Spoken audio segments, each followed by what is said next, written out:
everyone. Welcome back to another episode of the PR Style Guide podcast. Robin and I are excited and thrilled that you are a part of this journey and community with us. So as we get started today, we want to give you a couple of things that we would love for you to do. First is to rate and review the show. We've been out for a couple of months now. We love hearing the organic feedback, but we would love to actually have you rate and review. So wherever you listen to podcasts, please drop us a comment or drop us a review. And also reach out to us. You can find us on social media, DM us. But we would love to hear your questions that you have. We would love to answer them on the show. But also any recommendations that you have of phenomenal PR and comms people who should be guests on here on the PR Style Guide podcast. So with that being said, we are jumping into another episode, and I'm going to throw it over to Robin. And I do have to say, I'm excited that Robin and I are back together. We had a couple episodes where we were solo, each interviewing people, but I'm so grateful to be back with her. And I'm going to throw it over to her to introduce our guest for today. I'm excited that we are back together as well with the holidays, travel, different family responsibilities and professional responsibilities. I have been away from my girl Danielle for way too long, so this is exciting. And tonight we have a great guest. Shannon Augustus serves as press secretary of the League of Women Voters of the United States, where she is responsible for the League's press outreach and media requests. Prior to joining the League, Shannon served as strategic marketing manager for a state government affairs firm. There, she led the firm's strategic marketing, communications, and brand messaging. Shannon's professional career started in the television industry, where she worked at C-SPAN for several years as a producer. Her stints included coverage of the White House and multiple presidential elections. She also held roles on C-SPAN's marketing and communications team for the C-SPAN bus program. In that role, Shannon served as spokeswoman, and was tasked with the network's corporate and community relations activities. Shannon is a native of the Washington, D.C. area, yay, and earned her Bachelor of Arts degree in journalism from the University of Maryland. Shannon, welcome. Yay, thanks for having me, and go Terps. Yes, I did not know you were a Terps girl. Love that. Yes. Awesome. Well, again, Shannon, welcome. So we're going to dive in. Tell us, when did you first fall in love with communications? Wow. You know what? This is such a great question. I think the first time, like the very first time I fell in love with communications, media, journalism as a whole, when I was, probably like 5 years old, I would see my dad read the newspaper every day. And he was just reading it with such, concentration. And I was just like, oh, wow, like whatever he's reading, like I want some of that. And, I'm like trying to read the paper with my dad. I like have the paper. Probably don't know what I'm reading, but I just saw how the paper and the news, the media was so important. And even watching like the nightly news and watching the, the news in the morning. And I just felt like, that's where I want to be. I want to be in that bucket. And so from then on, studied journalism and communications at the University of Maryland, and kind of, really tried a lot of different things in the PR communications realm. And now I'm landing as, press secretary and director of media relations at the League. So doing a lot of great things. But I want to say the very first time I fell in love with it was when I was a little kid. So tell us about your work with the League of Women Voters. First of all, what is the League of Women Voters? What do you all do? What's your mission? And what do you specifically do with them? Yes. So let me tell you all about the League. So the League is actually 103 years old. Isn't that crazy? So it is one of the oldest voting rights organizations in the country. So we were born out of the suffrage movement in 1920. So the League actually started as a mighty political experiment for women who just won their right to vote, right? To help empower them, to help them with this new right that they had of voting. And so now, since then, we've evolved, empowering all voters across the country and, defending this democracy to ensure that everybody is equally represented through voting. So we do that through advocacy, fighting for voting rights legislation that, expands voting rights. We do it through voter education with Vote 411. That's like all of the state-specific voting information in every state. It's on our website on vote411.org. So if you're like, how do I vote in Maryland? Just go to the website, click Maryland, you'll find out. Over in Virginia, you do the same thing. And then also, we do that through litigation as well. I mean, there's some states that do some things that aren't too good for voting rights. So we gotta check them. So we do some litigation work as well. So it's a little bit of everything. I've been with the organization since December of 2021. Started off as press secretary, got promoted. So now I'm also director of media relations as well. So Robin pretty much said it all. So doing a lot of press outreach, a lot of media outreach, but also a lot of external communications. I do a lot of executive communications. I'm writing speeches, talking points, drafting press releases, sending out the press releases, sending out pitches, doing one-pagers, doing it all. And sometimes it's like, it's so crazy, but there's never a dull moment. Every day is different, and I get to really explore and have some fun. Speaking of every day being different, you just got back from New Hampshire for the presidential primary. So tell us about that. How was that experience? Cold. But actually, I joke. I say it was cold, but it was actually, everyone was saying it was quite mild for New Hampshire. I was just like, okay, but I'm cold. I'm bundled up with like a scarf and my thick, heavy coat. And it was actually really cool. So I was there along with our chief counsel and some of our partners with the National Election Crisis Task Force. And so we were there to monitor polling locations to make sure that voters had, all the information that they needed to vote, had all the access to vote, making sure polling locations had ballots and all the right equipment, and just making sure that things were running smoothly for the New Hampshire primary. As you know, the New Hampshire primary gets all the news and all the news coverage, right? But we're really focused on the voter and making sure that they have all the opportunities that they, that they can to make their voices heard. So that's what we're there for. So cool.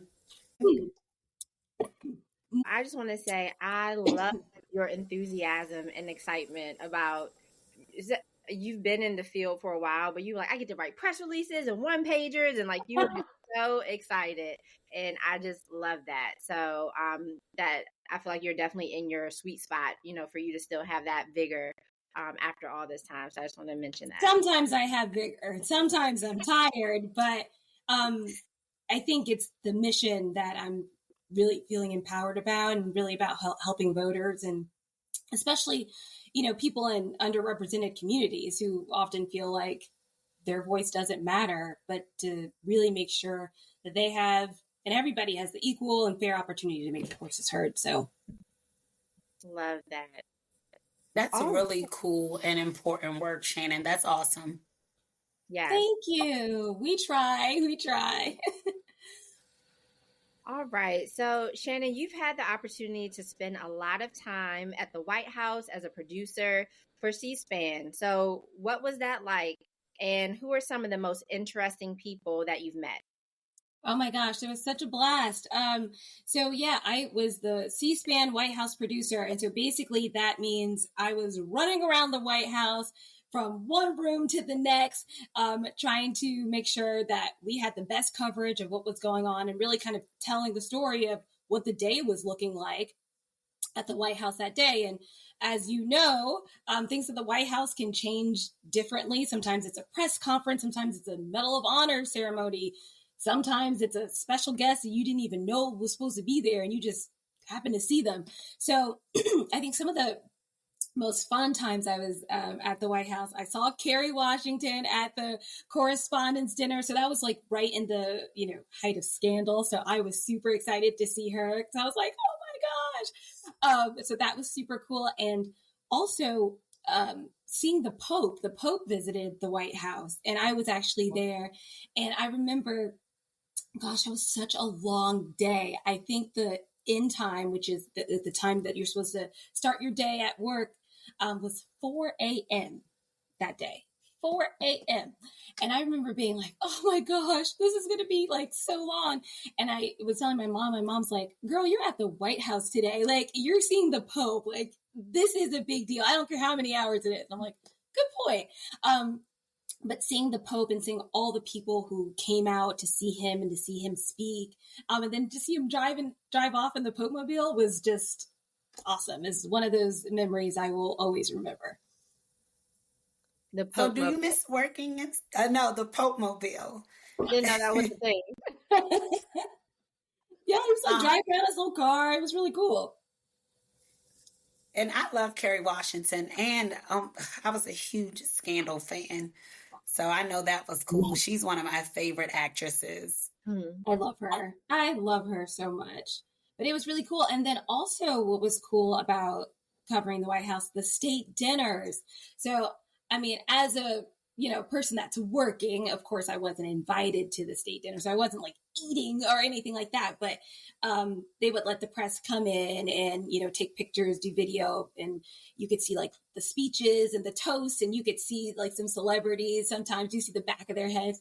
And I remember, I believe like Mary J. Blige like performed one year. And I got to see like a snippet of her. I was really far in the back, but it was still really, really cool. So covering all those events were always fun. But I definitely got my steps in that job because I was running back and forth. I love that. Do you miss working in news? I do.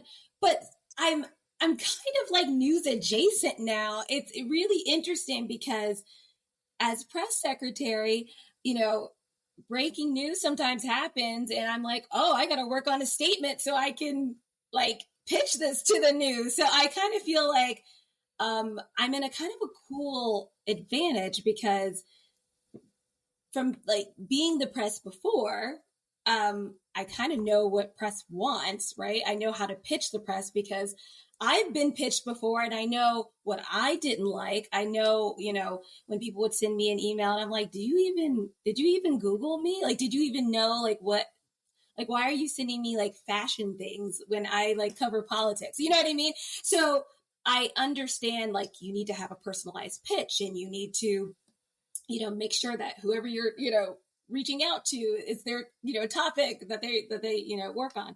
So I do miss it, but I do feel like I kind of get a little bit of it when I'm pitching reporters and really trying to share the league story in any way that I can. The best of both worlds. Yes, that's what I would like to say. The best of both worlds. So Shannon, I have to go back and ask you, were you serious when you said people may pitch you fashion stuff and you're in politics? Like, is that actually a thing? Like, I got like all the things. Like it didn't even matter. And it wasn't because, someone was like, oh, I'm going to, email Shannon. It was probably just, they saw my email, saw that I worked somewhere with the .org at the end and just sent me and probably 500 other reporters the same email and the same pitch or the same press release. That's probably what happened. Mm-hmm. So it was probably just a reporter being like, I'm just going to send it to all these people and somebody's going to bite. And then I would open the email and I'm like, this isn't even catered to what I do, but okay. So being on the other side of that, when I'm trying to, pitch reporters, whether I know them or not, whether they're a friend of mine or not, I'm not going to send you something that's not going to be worth your while. Like my job is to make sure I send you a strong angle and a strong pitch so that I can help them do their job. But if I'm just sending you anything, that doesn't help anybody. It's a waste of time. But you'll be surprised.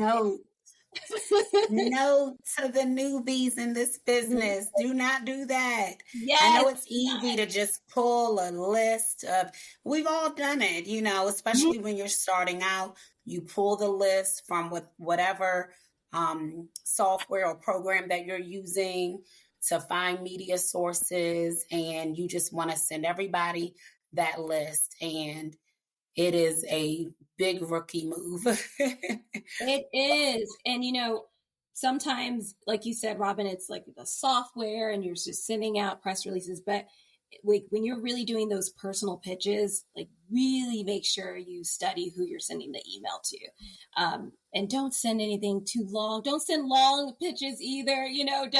Don't have super long paragraphs of, of what you want them to do. Just give them the bullet points, right? Reporters are busy. Like we all know that reporters are busy. So just give them the bullet points, give them the strong angle, and cross your fingers that you got a good story coming. Absolutely.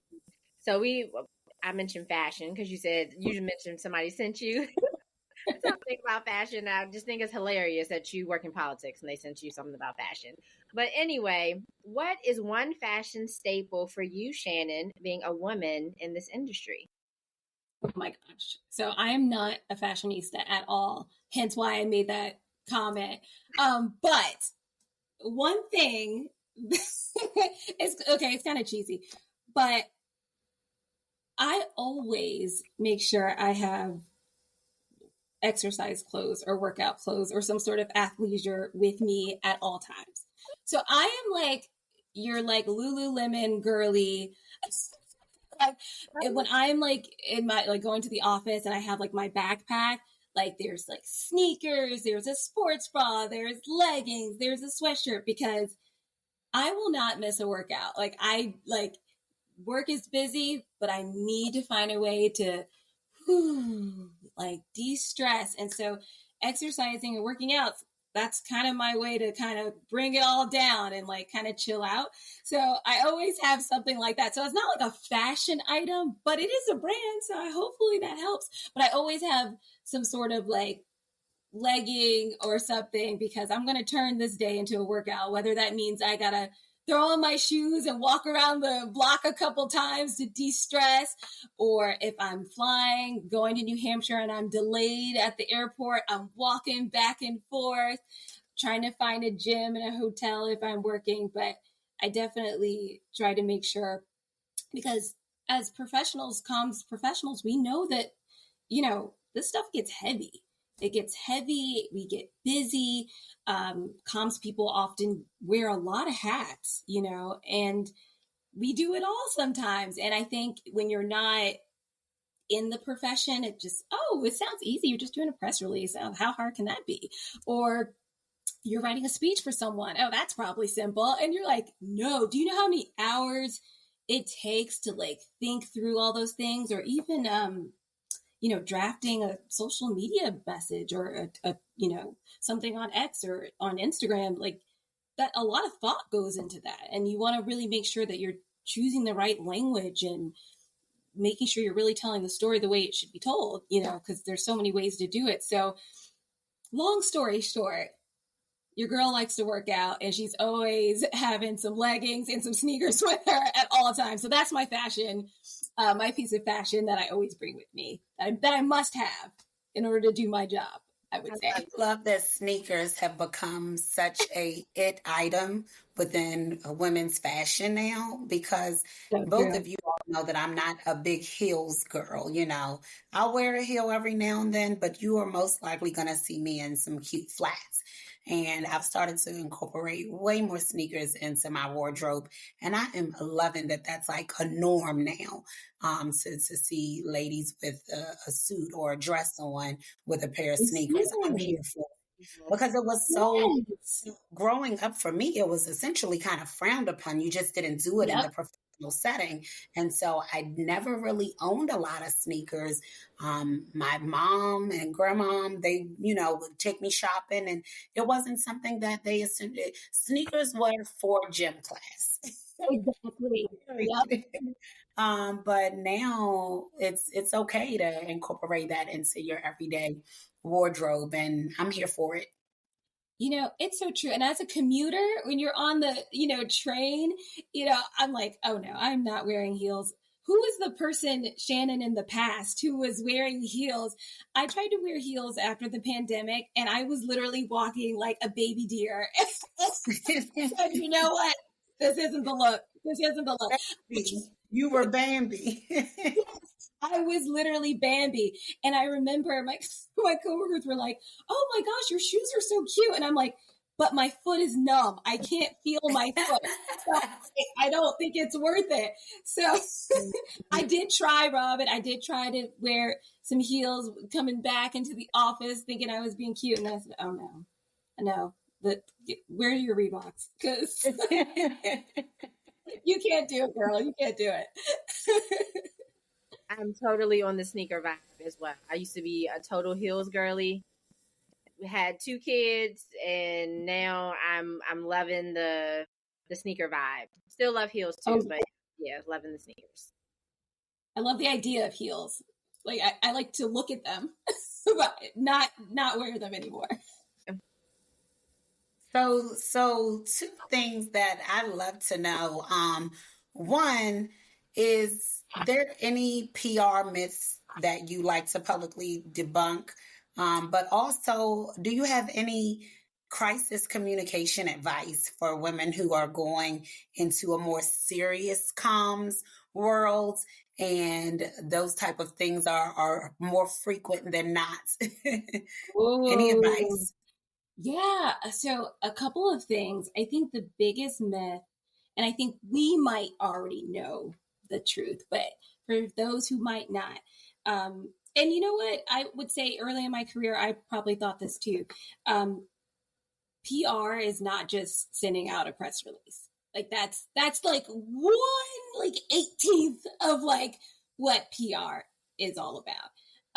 I think early in my career, that's what I thought. Like, oh yeah, send out a press release. That's it. But it's so much more than that. It's so much more of the strategic thinking behind everything that you do and the strategy that you have. So, one of the things that, I always say, press releases aren't always the only type of PR that you should be doing, right? Like PR could be social media, PR could be a blog post, PR could be email marketing campaign, PR could be a video or a series on TikTok. Like there's so many different ways to tell your story now. And I think sometimes we get stuck thinking like, oh, everything has to be a press release and it has to be sent to all the major cable news in this way because that's the way it's always been done.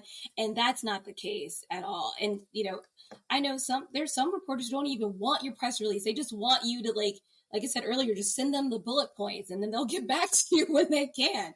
So one of the big, myths is you don't need a press release for everything. So that's one. And that 2, PR is this big umbrella of different communication strategies. And it's our job to figure out which one is best for each scenario, because each scenario is different. Sometimes a blog post is the right move. Sometimes it's organizing a rally. Sometimes it's organizing a press conference. Sometimes it's none of that stuff.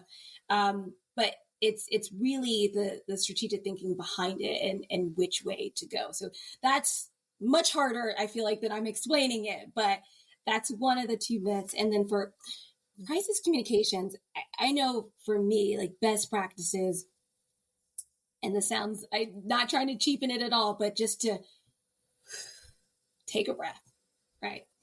I think sometimes when a crisis emerges, even if it's just a little tiny one, we have a tendency to just panic, like, oh my gosh, what are we going to do? Blah, blah, blah, blah. And like, that's fine. Like get all your worries like out on paper, like write down, like, what are you concerned about? And then try to address each thing, but don't like, try to look at it in different like pieces and in different ways like that. Like don't look at it as this big, scary monster crisis, because if you do, you'll freak out. And you'll probably send an unnecessary press release that you didn't need to send out. So always take your time, take a breath, and figure out all the layers that need to be figured out, and then just deal with them one at a time. That has worked for me. It's always It's always different. There's different. I mean, we have 700 and over 750 state and local league of women voters. So we have leagues of women voters all across the country. So, we're not shy from crisis communications of some sort, especially in an election year. But just realizing who are you working for and remembering your mission definitely helps with that. So if we're the League of Women Voters, we are working for the voter, and just remembering that, like, what does the voter need to know? And so if you have that clear picture, then that helps you along your strategy. So just take your time. Don't worry. Don't feel like you have to send something out really quickly. It's okay to be measured. Don't get the pressure. Sometimes, executive staff is like, but you're the comms professional, right? So definitely take your time, be measured, be accurate, and however long that takes, let it happen, let it flow organically. I hope that was helpful. No, that was great. I love that. That was a good reminder, not just for crisis communication, but for a lot of things. Just breathe. Yes. Like life Just by you saying it, I felt like, oh, let me breathe right now.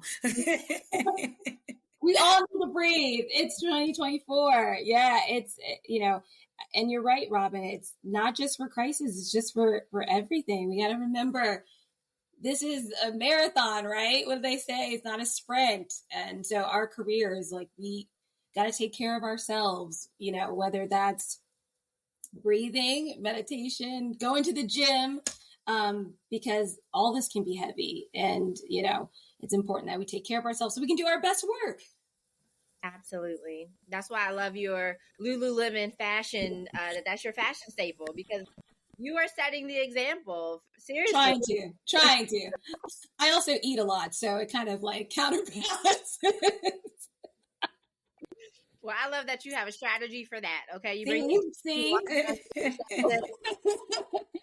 I love it. Comms professionals always thinking, right? Exactly. So, Shannon, what PR or comms or marketing books or resources, a lot of things there, would you recommend to an industry newbie? Ooh, there's so many. Okay. Honestly, I feel like a lot of the skills are more transferable than you might think. I've heard people say, well, I can't be in PR and comms. I don't have a journalism degree, or I don't have a communications degree. You don't need all that. I mean, it's great if you do. Okay. It's like icing on the cake, but it's not necessary. I think learning how to write, whether that's creatively or technically or however, just learning how to write and to tell a story, because you're basically a storyteller, is your best way to go. Public speaking, it's always a good thing to have, whether that's something, I'm probably dating myself, but is it Toastmasters, where you go to the volunteer? I used to go to Toastmasters events and listen to people speak and critique them. And they're like, are you even in this group? And I'm like, no, I'm a child. Going to Toastmasters, listening to other people speak. If you hear a speech that's really captivating to you, figure out why. What words did they use that drew your attention? And not saying that you want to copy, but find your own writing style. I know social media and technology is constantly changing. So if you can take classes on Canva or anything like that, making graphics for social media, learning that type of marketing, writing, email, all that type of stuff, I would say are good places to start. And again, wherever you land, all the skills are pretty transferable. So if you find that, I love, brand marketing, even if you love brand marketing, you could still use that for social media. You could still use that for someone's speech maybe, but just, shifting it around. So it's all about using what you already have and just kind of working with, what you got. That's all great advice. Yeah. I agree. I was curious to know, what is the percentage of people who work in PR who actually don't have a communications or journalism degree? I'll be curious to know the percentage. I'm actually one of them. I don't have a communications or journalism degree. My degree is in psychology and my master's is in organizational management and development, but I work in comms. See, and I bet they are better off with all your experience with that. I mean, you bring so much experience that I wouldn't necessarily even have a clue about, but you have that in your head already. So I know that probably helps shape what you do and how you write. So I'm telling you, like, we all have something. So, you know, I know sometimes when you're just graduating or can't find a job and you're like, well, what am I going to do? Like, you have it in you. You just got to be patient and you'll find your way. And sometimes finding your way is just trying a lot of different things and just seeing what you like the best. Thank you, Shannon. We are going to go into our lightning round. Ooh, okay. I'm nervous. We're going to ask you a series of questions that we'd love to know what your preference is on. Oh my gosh. Okay. Whatever comes to the top of your mind first. Okay. I'm ready. Coffee or tea? Coffee. Okay, Mac or PC?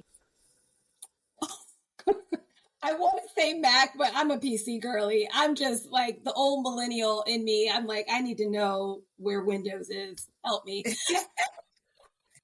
Senior millennial over here. Nothing wrong with that phrase. I hadn't thought about that. Senior millennial. I guess that would be me too. I never heard that. Okay. I love that. I'm turning 40 this year, so senior millennial. Okay, so I guess I'm a senior millennial as well. Early bird or night owl? Early bird. I cannot stay up to save my life.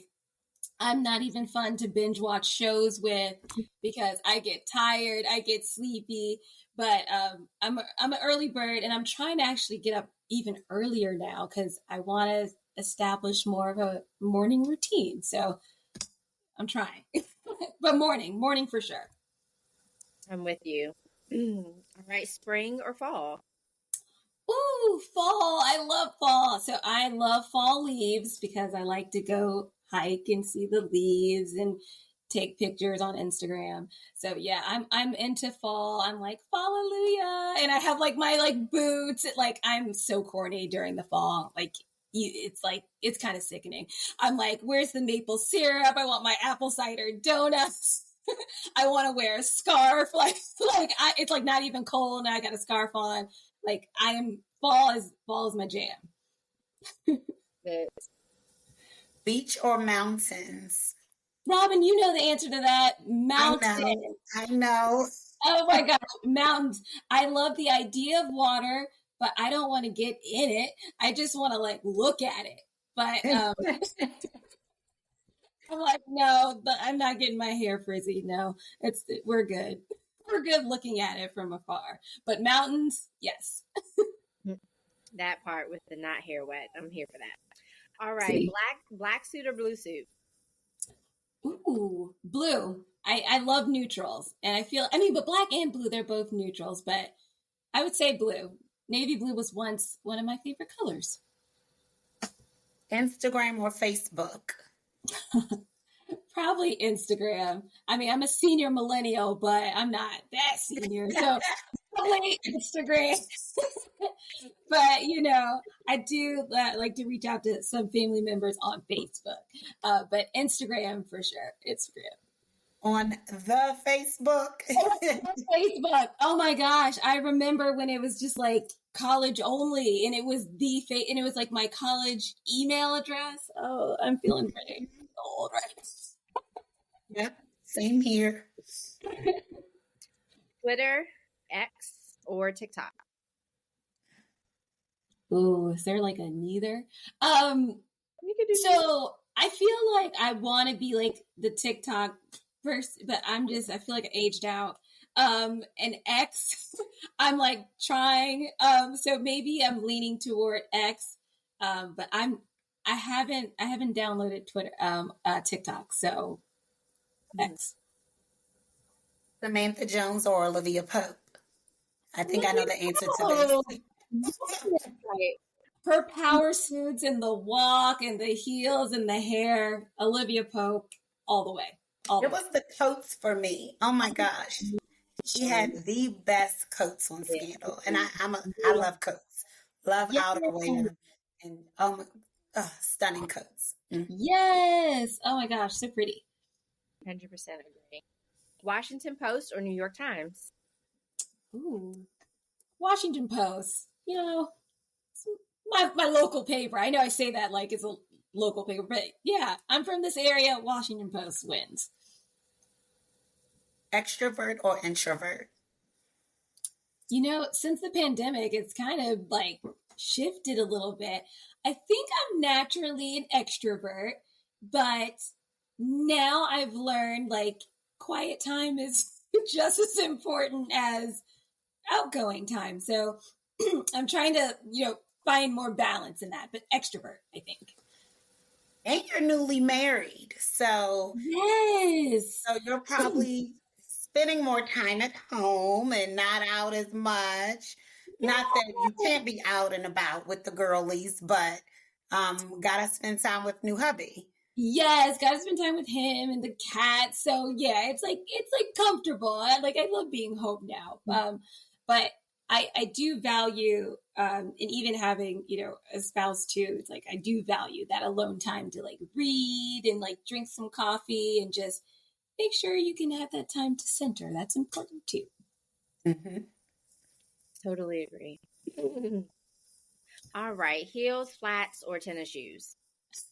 Well, We know this one too. yeah, I mean, it's gonna be tennis shoes, right? But Right. I did just order some like black flats, so I mean, I'm crossing into like at least like looking a little bit cuter. But they are flats, and I heard they were comfortable, so I'm excited to check them out. Nordstrom, come on, I'm waiting. A couple more days for my shipment, but probably tennis shoes and probably running shoes at that. Shannon, thank you so much for joining us. This has been a pleasure chatting with you and getting caught up on what's going on in your world. Oh my gosh, it was a blast. Please have me back anytime. You guys are so much fun. We'd love to. Yes. Thank you so much. Right. So we are at the end of our episode again. We would love for you all to stay connected with us. Follow us on social media. You can stay connected we post about jobs that are happening. I give you guys inspirational quotes. So again, please connect with us. And until next time, we will see you for the next episode of the PR Style Guide podcast.